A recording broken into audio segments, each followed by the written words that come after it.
Hello there and welcome back to another review. Today we're going to be having a look at Robotrix, starring Amy Yip, Billy Chow and David Wu. I think this is probably the first category free film I've reviewed on this channel. I'm pretty sure it is. There's a lot to be said about this movie. I will try and review other category free films, but we'll start with Robotrix today. Robotrix, it's zany, it's wacky, it's kung fu, there's sci-fi, there's sexy ladies, there's sex, there's more kung fu. I mean, what else do you want in a movie, right? Robotrix just has it all going on. So if any of the above things I've just listed appeal to you, then you'll be right at home with Robotrix. I mean, what else does one need, right? The film, like I say, it's wacky and it's saying it doesn't apologise for what it's trying to be. Now, being honest, this is the first time I've seen Robotrix after this release from 88 Films. Sort of trying to get through sort of a whole back catalogue of DVDs, Blu-rays, videos, God knows what else that I own. I'm trying to sort of get through as many as possible. But this was actually the first time, I've actually seen Robotrix. I mean, following this, I mean, when it came out VHS back in the day, I was mainly just collecting Jackie Chan's Sammo Hungs at that point. So Robotrix was not something I saw when it originally sort of released. I think it must have been sort of Hong Kong Classics who maybe released it. But I hadn't really moved. I hadn't really gone into sort of the category free sort of heroic bloodshed route at that point. So this film slipped me by. I mean, I will say that. I think it's safe to assume Robotrix is a classic to a lot of people, right? So if you grew up with Robotrix or remember seeing it back in the day, or it's a firm favourite of yours from way back when, I'm sure a lot of people do love this movie. Just for what it represents, how it's so balls to the wall. It just sends up films like RoboCop and Terminator and puts that fantastic Hong Kong spin on it, which is no bad thing at all. David Wu, you'll probably remember from my Tiger Cage 2 review from way back when. Amy Yip was sort of like a big deal, and when I say like a big deal, I mean a big deal, if you get what I mean. She was like a sex symbol and sort of a soft porn star, most notably been in films like Sex and Zen and Erotic Ghost Story as well. Of course, Billy Chow, many of you will remember from so many Sammo Hung films, usually the villain that Sammo Hung goes up against, like films like Pedicab Driver, Eastern Condors, Dragons Forever, you name it. Made in 1991, was directed by Jamie Luck, and you see films that are these bonkers and so unapologetic about being this bonkers could only come out of Hong Kong. So let's get into it. This film really did spearhead, or what was part of the category free movement that was coming out of Hong Kong at the time. So when the film starts, you'll notice the theme song to its credit, which is actually not bad. It's not actually a bad theme song. It has that very upbeat late 80s vibe going on. It still had that classic Golden Harvest logo at the start. So one of the very first shots you see in this movie is of a guy's hairy ass, right? That's one of the first shots you see in this movie. And he's like this prince who is getting into this pool with loads of beautiful ladies as his staff are all sort of standing at the side watching. The police are protecting him because he's sort of a prince. And so whilst this is going on, and after you stop throwing all these ladies around the pool and just chilling, the room fills with gas, and Billy Chow walks in, steals the prince and shoots our leading lady Selena through the chest, who is like a cop played by Chikako Aoyama, I believe is how you pronounce the name. David Wu comes in, who is also a cop and is hysterical with his girlfriend or wife, or one of the two. That's who got shot. So then we go to this robotic convention where we meet Amy Yip as Anne and her mentor Sarah, who want their robot program funded. As I say, this film is sort of so out there that you can't help but smile. I can't help but smile talking about it because there's just so much going on with this movie. Like I say, it's so unapologetic in its nature and what it's trying to do, and you can't help but just enjoy it. It's such a good time with this movie. So it's just how zany and wacky this movie is. So first, Germany demonstrates their robots, and everyone's like, wow, amazing. And it's just 3 people. No proof they are actually robots. The people at the convention, it could easily be just people looking like robots. I mean, it looks like people trying to be robots, but everyone's like, the convention's like, wow, God, that's amazing. Then this guy challenges the robots, saying they're rubbish, who I'm pretty sure is David Ho, who you may remember was, I think, the sumo wrestler in Bloodsport. If any of you remember Bloodsport really well, I'm pretty sure that's the guy's name. He was in Bloodsport as the sumo guy.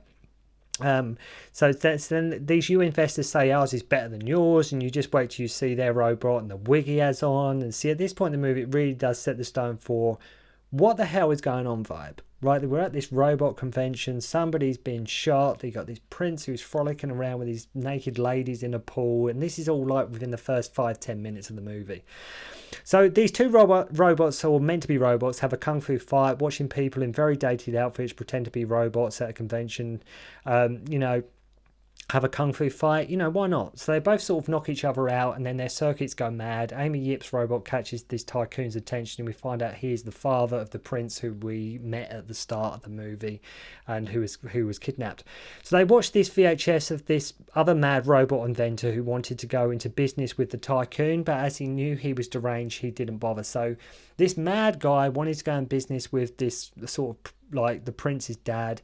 He wasn't interested because he's a mad professor type, mad doctor kind of thing. He's like, no, I'll leave it. So they get sent this VHS and proceeds to go on to transfer his mind into a robot body, that body being Billy Chow. But before doing that, of course, first he has to kill himself. And what makes you laugh is when you look at Amy Yip and her colleague with some of their get-ups and their spandex outfits and things like that, you wouldn't guess at first glance that they are robot inventors and scientists. I'm not saying, I'm not trying to pigeonhole how inventors and scientists look, but the way they dress in this with their very alluring outfits and their spandex and things like that, it's not what you would come to expect from somebody who is meant to be a scientist. So it turns out Amy Yip is actually a robot herself, and Sarah reckons their best course of action is to transfer the mind of Selena, who got shot earlier, into a robot body to contend with Billy Chow. I mean, he transferred his mind, so they did that too. Why not? I mean, no rhyme or reason. I mean, I've lots more questions about this movie as the review will go on, but bear with me. So before the procedure, Selena has to be laying on the table with her boobs out. I mean, with her breasts out, it has to be there. I mean, I know this evil guy, has transferred his mind into a robot and wanted to work with the tycoon for backing, but what is his master plan in Endgame here? Like, he kidnaps the prince. Right. So I don't know what this guy wouldn't work with him. So he kills himself, transfers himself into this robot who's actually Billy Chow. I don't know what his main end game is to this whole, what he's trying to do. So David Wu is confused as she is back to normal, and she's like, yeah, it was just a graze, because he was under the impression she was dead, like Celine, she's dead, and he's like, what? And she's like, no, it's just a graze. You got shot through the chest. And David was, oh, thank God you're better. And it's like, yeah, she got shot through this. Probably something's happened. It's probably not really her. So he has no idea she is a robot at this stage. So then we catch up with Billy in a bar, who is just shoving cash down a girl's top and gets started on by these gangsters, one of which he punches so hard it leaves like a massive hole in his stomach. So then we cut to Billy Chow having sex with this girl in a very aggressive manner, and it's so weird. It's so weird watching Billy Chow do a scene like this, because when you're used to him, this was the guy at the end of Miracles. This was the guy, like I say, in just loads of Sammo Hung films and things like that. So when you're watching Billy Chow in a movie like this, it's weird. But I imagine it's probably something he took on because he wanted to try something different. He wanted to try a different movie. But he's like this serial killer, rapist kind of guy. Not only does he kill her during sex, then he proceeds to go and throw her out of the window. So Sarah, Anna and Selena are all assigned to help out on David Wu's special task team, as it's known, right? I say this film just keeps on getting zanier and wackier. So if you have seen Robotrix, you know what I'm talking about. If you haven't seen Robotrix, go out and watch it and just get some beers in or something and just chill out and just enjoy a wacky, zany film. So like I say, what is Billy Chow's goal? This doctor's transferred his mind or whatever into this robot in the form of Billy Chow. What is the plan? I know they kidnapped the prince, but what after that? What is meant to happen? Is there a ransom or whatever? So does he want to work with the tycoon? Does he want to rape women? What is his plan? So David takes Selena for dinner, so I guess robots can still eat and drink. Then they go back to have what we shall call relations. So this is where the film goes even more crazy. David Wu's plan is for Amy Yip, he's on this special task force, right? He's for the police or whatever. And his plan for Amy Yip is well, you pretend to be a prostitute, okay? So to lure the guy out. So that like Billy Chow sort of targeting various women, and they're like, well, you pretend to be a prostitute to lure the guy out. And what has the prostitute thing got to do with this guy wanting to be backed financially by this rich tycoon? I have no idea. So they pick this random sort of gentleman den, set up cameras, and Amy Yip just sort of waits in this room. Now, what on earth are the chances of Billy Chow is just going to randomly walk in there? I have no idea. And guess what? He doesn't. The whole scene is meant to be just a bit of a comedy, I guess, and doesn't advance the film in any way whatsoever. So this random guy comes in and they all watch her have sex with him. Basically, these cops all just watch it. They're not, this is their plan. You lay there, have sex with loads of guys in the hope that the guy we're trying to get will come in and pay to have sex with you, and then we can nab him. That's where this film is going at this point. So, like I say, and they all just sit there and watch, just have loads of sex and with these gentlemen, hoping that Billy Chow will turn up. So after watching one of David's Wu team can't take it anymore, he knits out and Randy gets like an Afro biker disguise and then wants to have a go, wants to like sleep with her as well. So they find this guy, Snitch Fay, and ask him to find Billy Chow after showing him a photo. Snitch Fay, I think his name was. And just a minute ago, you thought your colleague was him. So just a minute ago, like when his colleague dresses up as like this Afro guy to have sex with Amy, they think that's him. But all of a sudden, he's got a photo. You know, and you knew if you knew what he looked like, why did you have to let all the men come in the hope that one of them might be your guy? Like they're thinking this could be him, or they're not sure. And then all of a sudden, he knows what he looks like. So I'm not, you know, I don't even think this film is meant to make sense. So after that whole debacle, they all go dancing at a club. Chow walks in, have like a mini fight scene, and Billy gets away. Snitchy Faye spots Billy talking to some businessman and gets killed in the process. So of course Anne and Sarah take his eyes out to find the last image he saw with his eyes. Guys with him are the tycoon's bodyguards, apparently. So our task force like spying them doing this deal. This is where Billy, pretending he has some money in a basket, goes in to trap a guy's head in this like wicker basket as well. Twist is like his head snaps like clean off, which he traps in this basket. Another gets punched through the stomach. So Selena and Anna take him on. Nice. I mean, there's some nice kung fu in the movie. Regardless of what I'm talking about and how like crazy the film is, the fight scenes are actually quite good. The fight scenes are actually not too bad. They fit in with the film. It's fast, it's fluid, there's some nice moves here and there. And there's some nice kung fu, and Billy goes on to lose an arm after catching like a gas tank, and I love how at the end of that scene he is screaming after them, holding his hand that has been blown off in this like sort of quarry like sort of rundown area. David finds out the truth about Selena and Billy doing some like self-repair like Terminator style. Then of course, just for the heck of it, he just drills through the captured Prince's leg. Like he has his leg and he just drills through it, you know, for why not? You know, for all its brutalness, zaniness and wackiness, there is a certain charm to this movie. I know that's sort of, you think, what? This is charming. There's a certain sort of playful charm to this movie, although there is, like, say, sex and things in this and some sort of aggressive scenes as well. But there is sort of, where it is so stupid, you can't take it seriously, and you can't take anything of this film as just, oh, well, that was really disturbing, because it's done with so sort of almost tongue-in-cheek. There's a certain charm there. So Selena gets her breasts out for David, saying that I'm still good as the original, and he's not interested at all. Billy ambushes Anne and Sarah in a car, and what is great is with Hong Kong movie making, you can see a lot of the time that it's actually the real actors driving. Like you can see in this scene as well, it is Billy Chow doing the driving. So David Wu's partner gets run over by Billy and dies. So we as an audience get reminded that this rich tycoon wants his son back before the film completely goes off the rails. The evil doctor, whose mind is meant to be in Billy's Samamata, I think, still wants to work with him. The tycoon gives the police 3 days. It's always 3 days, isn't it, for some reason? Right? You've got 3 days to bring the killer in. You've got 3 days to solve the case. I've seen so many films where it's always 3 days. So Sarah's using herself as bait in this hospital. Billy sneaks in and happens to pick a random floor where the cops are all hiding under blankets. I mean, there's no way the cops could have taken over the whole hospital. Billy goes to the hospital and he just so happens to pick the one floor where all the cops are hiding, right?